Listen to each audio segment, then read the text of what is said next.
అందరికీ నమస్కారం. నా పేరు Anil Kumar Yadav Deshmukh. Welcome to our YouTube channel.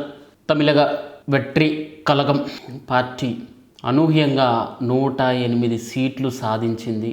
నిజంగా ఇది విజయ్ సాధించిన అతిపెద్ద విజయం.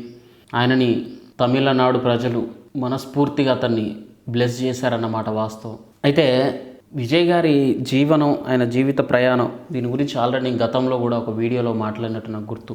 ఆయన పార్టీ పెట్టిన 2 సంవత్సరాలకే, ఈ రోజుల్లో నవ్వే డేస్ అది హైలీ ఇంపాసిబుల్, అది ఎక్కడ చూసుకున్నా కూడా. కానీ తమిళనాడులో మాత్రం థర్డ్ ఆల్టర్నేట్కి జనాలు పట్టం కట్టడం అనేది నిజంగా వాళ్ళని అసలు, అంటే విజయ్ గారు ఖచ్చితంగా ఏ టైంలో పాలిటిక్స్ చేయాలి, ఏ టైంలో దిగాలి, ఆయన స్టార్డమ్ని ఏ విధంగా ఉపయోగించుకోవాలనేది పక్కా ప్లాన్ తోటి, గత అనుభవాలు, గతంలో సినిమా వాళ్ళకు జరిగిన పరిణామాలను దృష్టిలో పెట్టుకొని వాళ్ళ రాష్ట్రంలో 3వ శక్తికి అవకాశం ఉందని ఆయన గ్రహించి సోలోగా బ్లైండ్గా వెళ్ళిపోయింది. నిజంగా ఆయన పోటీ చేసేటప్పుడు కూడా తెలుగు ప్రజలకు కూడా ఎన్నో అనుమానాలు, వస్తాడా, ఫెయిల్ అవుతాడా. ఎందుకంటే సినిమా వాళ్ళు నిజంగా చాలా వరకు 90% ఏది ఆశించరారబ్బా. ఎందుకంటే వాళ్ళు చూడని లగ్జరీ లైఫ్ కాదు, వాళ్ళు అనుభవించని భోగభాగ్యాలు కాదు, వాళ్ళు ఇంకో రకంగా కూడా పచ్చిగా చెప్పాలంటే వాళ్ళ కంటికి నచ్చితే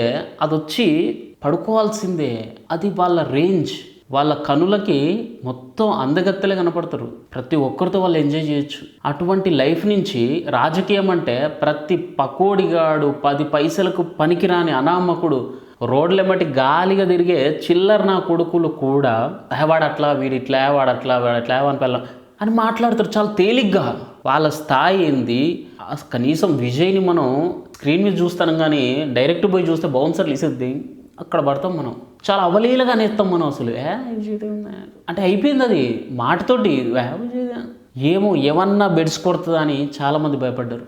కానీ ఎటువంటి తప్పు చేయకుండా సింగిల్గా వెళ్ళడం, ఆయన మొండితనం అసలు మామూలు క్లిక్ అవ్వాలా. అసలు నాకు తెలిసి మన దేశంలో ఇప్పుడున్న పరిస్థితుల్లో అయితే సాధ్యపడదు. కానీ వన్ అండ్ ఓన్లీ దళపతి విజయ్కి మాత్రం ఇది సాధ్యం. ఆయన మాత్రమే చేసి చూపెట్టిండు. టు బి హానెస్ట్, ఆ పాలిటిక్స్ మన తెలుగు స్టేట్స్లో అస్సలు వర్కౌట్ అవ్వదు. ప్రాక్టికల్గా అస్సలు 10% ఛాన్స్ కూడా లేదు మనకి ఇక్కడ. ఆయన ఒక ఆటో డ్రైవర్కి సీట్ ఇచ్చిండు, తన కార్ డ్రైవర్ కొడుక్కి సీట్ ఇచ్చిండు. ఆ లిస్టు ఎంత దారుణంగా ఉందంటే అసలు ప్రచారం కూడా ఆయన అంతా అసలు డబ్బులు పెట్టలేదంట. నిజంగా నాకైతే మతిపోతుంది. ఏమో గ్రౌండ్ పాలిటిక్స్ ఏం జరిగిందో కానీ ఆయన క్యాండిడేట్లు అయితే డబ్బులు పెట్టే పొజిషన్లో అందరైతే లేరు. స్టేజ్ మీద కూర్చున్న వాళ్ళని చూసినా అర్థమైపోతుంది వాళ్ళంతా మిడిల్ క్లాస్ వాళ్ళే కనపడతారు నాకైతే. అసలు ఈ టికెట్లు ఇవ్వడం ఏంది, వాళ్ళు ఏదో ఒక సినిమా లాగుంది నిజంగా. అబ్జల్యూట్లీ సినిమా ఇదంతా. 234 సీట్లకి విజయ్కి వచ్చిన సీట్లు 108, 108. తర్వాత డిఎంకేకి 73 సీట్లు, ఏడిఎంకేకి 53 సీట్లు. ఎప్పుడు కూడా నేను చూసిన కాడికి కూడా, అంటే ఏ న్యూస్ ఛానల్లో చూసినా కూడా కనీసం ఒక 40-50 సంవత్సరాల నుంచి ఈ ద్రవిడ పార్టీలు మాత్రమే తమిళనాడు రాజకీయాల్ని శాసిస్తున్నాయి. సెంట్రల్ నుంచి వచ్చిన ఏ పార్టీకి కూడా అక్కడ అవకాశమే లేదు. కాంగ్రెస్ కూడా కూటమి గట్టి 3-4 సీట్లకే స్టాలిన్ దగ్గర పడి ఉంటుంది. బీజేపీ అయితే ఏడిఎంకే దగ్గర 1-2 సీట్లకే పడుకొని ఉంది. ఇప్పుడు వాళ్ళ లెవెల్ ఏంది. మిగతా స్టేట్లల్లో అసలు మిగతా స్టేట్లు ఏంది వాళ్ళ పరిస్థితి. దేశవ్యాప్తంగా వాళ్ళకున్న క్రౌడు, వాళ్ళకున్న ఓట్లు, సీట్లు చూసుకుంటే చాలా అసలు ఈ ద్రవిడ పార్టీలు చాలా చిన్నవి వాళ్ళకు. కానీ తమిళనాడులో వీళ్ళ కిందనే వాళ్ళు పనిచేస్తున్నారంటే, అంటే చూడండి అక్కడ డామినేషన్ ఏ రేంజ్లో ఉందో. 2 అంటే ఉంటే నువ్వు ఉండాలి లేదా నేను ఉండాలి తప్పితే మన మధ్యలో ఇంకొక థర్డ్ ఆల్టర్నేట్ ఆప్షన్ ఎక్కడి నుంచి రావద్దు. నార్త్ నుంచి కూడా రావద్దు. ఏ బీజేపీ లేదు, ఏ కాంగ్రెస్ లేదు. ఉంటే డిఎంకే అధినేత అయినా ఉండాలి లేదా ఏడిఎంకే అధినేత అయినా ఉండాలి. మన ఇద్దరిలోనే సీఎం అవ్వాలి, అయితే నువ్వు అవ్వు లేకపోతే నేను అవ్వాలి అని కొట్టుకునే తమిళనాడు పాలిటిక్స్ని ఈరోజు విజయ్ వచ్చి బద్దలు కొట్టి డిఎంకే ఏడిఎంకే 2 ఇట్లా పక్కకు రా నేను వచ్చిన ఇక్కడ అని చెప్పి మామూలు విషయం కాదు అది.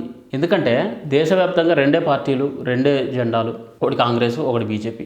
కాంగ్రెస్ అంటే ముస్లిమ్స్కి, మైనారిటీస్కి, ఇంకొక వాటికి అనుకూలంగా ఉంటుంది. బీజేపీ కట్టర్ హిందూ పార్టీ, హిందుత్వం ఉన్న వాళ్ళందరికీ బీజేపీ నచ్చింది. తమిళనాడులో హిందుత్వం తక్కువ. అంటే వాళ్ళు ఎటు సపోర్ట్ చేయాలి, స్టాలిన్కే చేయాలి. అంటే కాంగ్రెస్ కూటమికే వాళ్ళు చేయాలి, ఇంకొక ఆప్షన్ వాళ్ళకి లేదు. వీళ్ళు ఈ వేలో ఉన్నారు. ఇక్కడ ఏడిఎంకే చేసేది ఏంది, కొంచెం హిందుత్వాన్ని కలుపుకొని మళ్ళీ ద్రవిడ లక్షణాలతోటే ద్రవిడ గుణాలతోటే పోతుంది మళ్ళీ ముందుకి, వాళ్ళ సిద్ధాంతాలతోటే పోతుంది. కానీ బీజేపీని కూడా కలుపుకొని వెళ్తారు వాళ్ళు. అంటే జనం ఒకటి మైనారిటీ లేకపోతే లెఫ్టిస్ట్ అయ్యి ఉంటే ఇటు వేసి పడేస్తారు, రైటిస్ట్ అయితే ఇటు వేసి పడేస్తారు. ఈ రెండే, ఇంకొక ఆప్షన్ లేదు. వాళ్ళు కూడా చాలా తెలివిగా ఒక వాళ్ళతో కూటమి కట్టిళ్ళు, ఒక వీళ్ళతో కూటమి కట్టిళ్ళు, వేస్తే అటన్నా లేకపోతే ఇటన్నా అన్నట్టుగానే డిఎంకే ఏడిఎంకే నడిచినాయి ఇంతకాలం. కానీ జోసెఫ్ విజయ్ వచ్చి డిఎంకే లేదు, ఏడిఎంకే లేదు, బీజేపీ లేదు, కాంగ్రెస్ లేదు, అందరినీ పారేసిండు.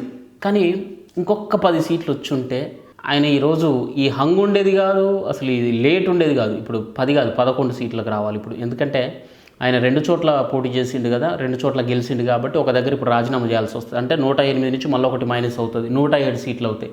11 సీట్స్ మళ్ళీ జోసెఫ్ విజయ్ నీడ్ 11 సీట్స్.